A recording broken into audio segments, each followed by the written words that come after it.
পার্লামেন্টের এই যে চুলকানি একটা বিরোধী দল তাদেরকে মোকাবেলা করা যাতে সম্ভবপর হয়, ছেলেদের পাশাপাশি নারী এমপিদের, এই আমার প্রত্যাশা এটাই থাকবে।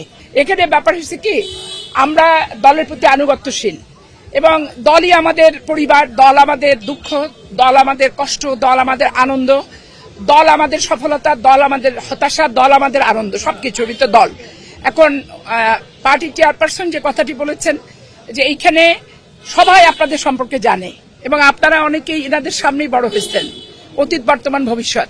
তাহলে এই যে কমিটি, এই স্ট্যান্ডিং কমিটি ওনার সভাপতিত্বে, এইটার প্রতি আপনাদের আস্থা আছে তো? তা আমাদের তো অবশ্যই আস্থা আছে। তখন বলছে তাহলে আমরা সবাই মিলে বসে যে সিদ্ধান্তটা নেব সেটা আপনারা মেনে নেবেন। অবশ্যই মেনে নেব।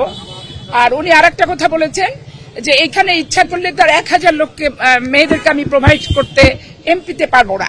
তো সেইখানে যখন 36টা নিবে, তো সেইখানে সকলেরই যোগ্যতা হয়তো অনেক, তারপরে তো বাদ পড়বে ম্যাক্সিমামটাই, 35 জনের ছাড়া বাদ বাকি তো বাদ পড়বে। তো এইটা নিয়ে আবার মনে করেন না যে দল থেকে বাদ হয়ে গেলাম, এটা হলো সেটা হলো, মন খারাপ করবেন না, কষ্ট পাবেন না, এই কথাটা বলেছে। তো সেইখানে আমরা সবাই একমত পোষণ করেছি। একমত পোষণ করে আমরা সবাই ওনার সভাপতিত্বে স্ট্যান্ডিং কমিটিকে আমরা দায়িত্ব দিয়েছি যে উনি টোটাল 35টা গোটা বাংলাদেশ থেকে নির্ধারিত করে পার্লামেন্টের ফর্ম ফিল আপ করিয়ে পার্লামেন্টে পাঠাবে। যাকেই পাঠাকুনি আমরা ধরে নেব নারী সমাজের প্রতিনিধিত্ব তারা করছে এবং পার্লামেন্টের এই যে চুলকানি একটা বিরোধী দল তাদেরকে মোকাবেলা করা যাতে সম্ভবপর হয়, ছেলেদের পাশাপাশি নারী এমপিদের, এই আমার প্রত্যাশা এটাই থাকবে। Hire Google TV. Smart living powered by Homey AI. বোর্ডে ওইটুকু কথা হচ্ছে, কারণ এখানে আপনাদের বুঝতে হবে 1900 থেকে 900 মতো এখানে সাক্ষাৎ প্রার্থী। তো সেখানে আপনার আজকে যে বিভাগগুলো ডেকেছে উনি প্রত্যেককে ইন্ডিভিজুয়ালি কথা বলতে গেলে উনি 1 মাসও শেষ করতে পারবেন না এটা। আর মেয়েদের তো একটু বহিঃপ্রকাশটা বেশি, মানে সবকিছু বলতে যাবে, সবকিছু করতে যাবে, দিয়ে তখন থামানো তো কঠিন, তাই না বলেন?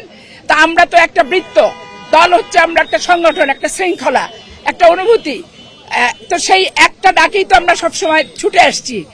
তো আমাদের যে স্থায়ী কমিটি এবং আজকে যিনি সভাপতিত্ব করছেন গণপ্রজাতন্ত্রী বাংলাদেশের মাননীয় প্রধানমন্ত্রী জনাব তারেক রহমান সাহেব, আমরা পূর্ণ আস্থা ব্যক্ত করে উনাদের হাতেই দায়িত্ব অর্পণ করে আমরা আসছি। কারণ আমি যেমন আমার কোনো বায়োডাটা দিই নাই, কোনো কিছু দিই নাই, কারণ আমি ওনাদের সামনে বড় হয়েছি, সেই এরশাদ বিরোধী আন্দোলন থেকে অদ্যাবধি পর্যন্ত ওনাদের সামনে আমার বিয়ে, আমার বাচ্চা হওয়া, বাচ্চার মা হওয়া। তাহলে এখানে আমার বায়োডাটা তো ওনাদের স্মৃতি, ওনাদের মেমোরি, ওনাদের চোখ, এটাই হচ্ছে বায়োডাটা। তো সেইটার প্রতি আমি পূর্ণ আস্থা, সবাই আমরা আস্থাশীল।